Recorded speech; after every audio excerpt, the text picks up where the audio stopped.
क्या आप जानते हैं हरियाणा के अंदर एक ऐसी पेंशन है, अगर कोई माता पिता 45 साल से ऊपर हो गया है तो उनमें से कोई एक ये पेंशन लगवा सकता है। ये कौन सी पेंशन है, इसकी नियम और शर्तें क्या हैं, उसकी जानकारी आपको इस वीडियो में मिलेगी। तो देख लेते हैं क्या है इसके नियम और शर्तें और कौन सी ये पेंशन है। पहले इसकी पात्रता जान लेते हैं, इसके लिए कौन पात्र है।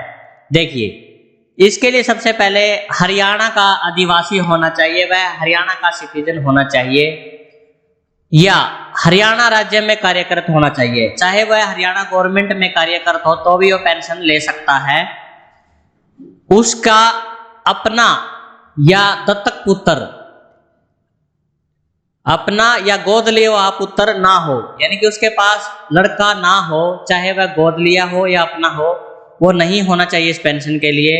अपितु एक लड़की या कई लड़कियां भी हो सकती हैं। अगर उसके पास लड़की या अनेक लड़कियां हैं, 2 या 3 लड़कियां हैं, तो वो इस पेंशन के लिए पात्र है।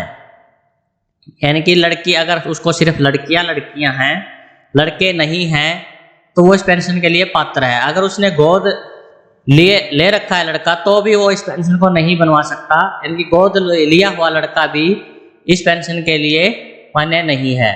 सिर्फ लड़कियां अगर उसकी हैं तो वो इस पेंशन को ले सकते हैं, माता पिता में दोनों में से एक। इस योजना के अंतर्गत माता पिता की आयु 45 वर्ष पूरी होनी चाहिए, तो ही यह परिवार इस योजना के लिए योग्य है। ये पेंशन 15 वर्ष के लिए लगा दी जाती है, किसी एक की, दोनों में से। और जब वो 60 साल के हो जाते हैं तो वो पेंशन को बुढ़ापा पेंशन में बदल दिया जाता है। अगर माता जीवित है तो सिर्फ इसको माता ही अप्लाई कर सकती है। अगर माता जीवित नहीं है, उस केस में पिता इस पेंशन को बनवा सकता है। और मान लो पहले माता ने पेंशन बनवा रखी है और बाय चांस माता की मृत्यु हो जाती है आगे जाकर, तो इस पेंशन को पिता भी बनवा सकता है दोबारा। ठीक है, तो पिता को लाभ दे दिया जाता है। और अगर हम परिवार की सभी साधनों से वार्षिक आय की बात करें तो 2 लाख रुपए से कम होनी चाहिए। यहाँ पर एक जिक्र आया था कि हरियाणा राज्य में कार्यरत भी इस योजना को ले सकता है, लेकिन अगर उसकी 2 लाख से ज़्यादा की इनकम है सालाना की, तो वो इसमें भाग नहीं ले सकता। इसमें मतलब उसके लिए लाभ पात्र नहीं है। अगर उसकी 2 लाख से कम आय है सालाना की और हरियाणा गवर्नमेंट का एम्प्लॉय भी है, तो भी वो इस योजना को ले सकता है। लेकिन इनकम ज़्यादा, अगर 2 लाख से ज़्यादा है, तो वो इसको अप्लाई नहीं कर सकता। ठीक है, तो यहाँ पर वार्षिक आय का संबंध भी इन्होंने बताया कि वार्षिक आय से मतलब क्या है गवर्नमेंट का। तो उसमें प्राइवेट फंड से अगर उसकी 2 लाख इनकम बनती है तो भी नहीं ले सकता। किसी अन्य स्रोत से आय है, जैसे व्यावसायिक, बैंक, वित्तीय संस्थान या बीमा से अगर उसकी इनकम 2 लाख से ज़्यादा बनती है, या उसने एफडी वगैरह कर रखी है, तो भी अगर उसकी इनकम 2 लाख से ज़्यादा बनती है सालाना, या कहीं और से किराया भत्ता आता है, मान ले उसके पास कोई प्रॉपर्टी वगैरह है, उसने किराए पे दे रखी है और उसकी इनकम सालाना 2 लाख से ज़्यादा बनती है, तो भी इस योजना से वो फायदा नहीं ले पाएंगे। तो ये थी इसकी टर्म एंड कंडीशन। अब मैं इस योजना का आपको नाम बताता हूँ, ये कौन सी पेंशन है। इस पेंशन का नाम है लाडली सामाजिक पेंशन। लाडली पेंशन बोलते हैं इसको, लाडली सामाजिक सुरक्षा भत्ता योजना है ये, लाडली के नाम से पेंशन है। ठीक है, अब हम दस्तावेज की बात करें तो यहाँ पर दस्तावेज देखिए कौन कौन से दे सकते हैं।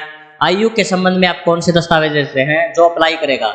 मान लो माँ अप्लाई कर रही है तो माँ के यहाँ दस्तावेज लगेंगे। अगर पिता, माँ नहीं है और पिता अप्लाई कर रहा है, तो पिता इसको दस्तावेज क्या लगेंगे। सबसे पहले या तो जन्म प्रमाण पत्र दे सकते हैं आयु के प्रूफ में आप, या विद्यालय सर्टिफिकेट दे सकते हैं 5वीं कक्षा का, 8वीं कक्षा का, 10वीं कक्षा का। वो सिर्फ यहाँ पर इसलिए मांग रहे हैं कि आपकी उम्र 45 साल से ऊपर हो गई हो, इसलिए आयु का प्रूफ मांगा जाता है। ड्राइविंग लाइसेंस दे सकते हैं, पासपोर्ट दे सकते हैं, फोटो युक्त पैन कार्ड दे सकते हैं। एज प्रूफ में बता रहा हूँ यहाँ पर आपको, मतदाता पहचान पत्र दे सकते हैं। उसके बाद मतदाता सूची में आवेदक का नाम या फोटो सहित हो, वो भी आप लगा सकते हैं। अगर आपके पास वोटर कार्ड नहीं है, लेकिन जो मतदाता सूची है, जब आप वोट डालते हैं, वो आपकी जो लिस्ट आती है उसमें आपका फोटो लगा हुआ है और वो लिस्ट में नाम है, तो वो भी वो आप लगा सकते हैं, तो भी वो मान्य होगी एज ग्रुप में। उसके बाद मांगते हैं ये निवास का संबंध, यानी कि जो आपका एड्रेस प्रूफ है उसके लिए आप क्या दे सकते हैं, कोई भी एक जो 5 साल पूरा हो, यानी कि 5 साल कम से कम पुराना होना चाहिए आपका। या तो राशन कार्ड दे सकते हैं, पहचान पत्र दे सकते हैं, वोटर कार्ड, यानी कि मतदाता सूची में आवेदक का नाम फोटो सहित होना चाहिए। अगर आवेदक के पास कोई भी दस्तावेज उपलब्ध नहीं है तो वह शपथ पत्र देंगे, जिसकी वेरिफिकेशन जिला समाज कल्याण अधिकारी द्वारा अन्य दस्तावेजों के आधार पर कर दी जाएगी। ठीक है। और अन्य दस्तावेज जैसे आधार कार्ड देना है, आवेदक के बचत खातों का विवरण यानी कि पासबुक की फोटो, और आवेदक का परिवार पहचान पत्र वो जरूरी हो गया है, उसके बिना तो अब अप्लाई ही नहीं हो पाएगी ये पेंशन। और 60 साल आयु के पश्चात लाडली पेंशन को बुढ़ापा पेंशन में ऑटोमेटिक बदल दिया जाएगा। ठीक है। 15 साल के लिए पेंशन लगा दी जाती है। जिसकी सिर्फ लड़कियां हैं, जिसके पास लड़का नहीं है, उसके लिए पेंशन है। अगर लड़का उन्होंने गोद भी ले रखा है तो भी ये पेंशन वो नहीं लगवा सकते। और अगर लड़कियां चाहे शादी हो गई हो या वो अनमैरिड हो, अविवाहित हो, तो भी इस पेंशन को आप लगवा सकते हैं। 45 साल आपकी उम्र होना जरूरी है। तो ये इसकी टर्म एंड कंडीशन थी। सारे दस्तावेज भी मैंने आपको बता दिए हैं, कौन कौन से इसमें दस्तावेज आपको चाहिएंगे। फैमिली आईडी के थ्रू अप्लाई होगा और सरल हरियाणा पोर्टल है जो वहाँ से इसको अप्लाई किया जाता है। फैमिली आईडी नंबर डालकर वहाँ पर OTP वगैरह आएगा, उसको वहाँ पर अप्लाई किया जाता है। और उसके बाद जो वहाँ पर अप्लाई होने के बाद इसको जो समाज कल्याण विभाग है आपका, डिस्ट्रिक्ट विभाग है जो जिला में आपका ऑफिस है, वहाँ पर ये डॉक्यूमेंट आपको जमा कराने पड़ते हैं। और एक ओरिजिनल प्रूफ, जो एज का ओरिजिनल प्रूफ है, वो जरूर लेके जाएं वेरिफिकेशन के लिए वहाँ पर। तो इस तरह से आप ये पेंशन लगवा सकते हैं। लाडली पेंशन है ये। अगर हम इस पेंशन की बात करें तो ये 1/1/2006 को ये पेंशन लागू की गई थी, जो टाइम टू टाइम इसको बढ़ाना शुरू किया गया। शुरू में 300 रुपये प्रति माह के हिसाब से लागू की गई थी, जो अब बढ़कर 2750 हो गई है। अगर हम हरियाणा में लाडली सामाजिक सुरक्षा जो पेंशन है उसकी आंकड़ों की बात करें तो देखिए यहाँ पर जो 2021 का आंकड़ा था तो 28,642 इसके लाभ पात्र थे, यानी कि अभी भी 28,642 जो लाडली पेंशन को ले रहे हैं। 19-20 में 42,000 ले रहे थे, हो सकता है वो अब उनको बुढ़ापा पेंशन में कन्वर्ट कर दिया गया होगा, तो इसलिए इतनी संख्या घटकर इतनी रह गई है। अभी 28,642 20-21 के बजट के दौरान यहाँ पर इतने लाडली पेंशन के हकदार थे।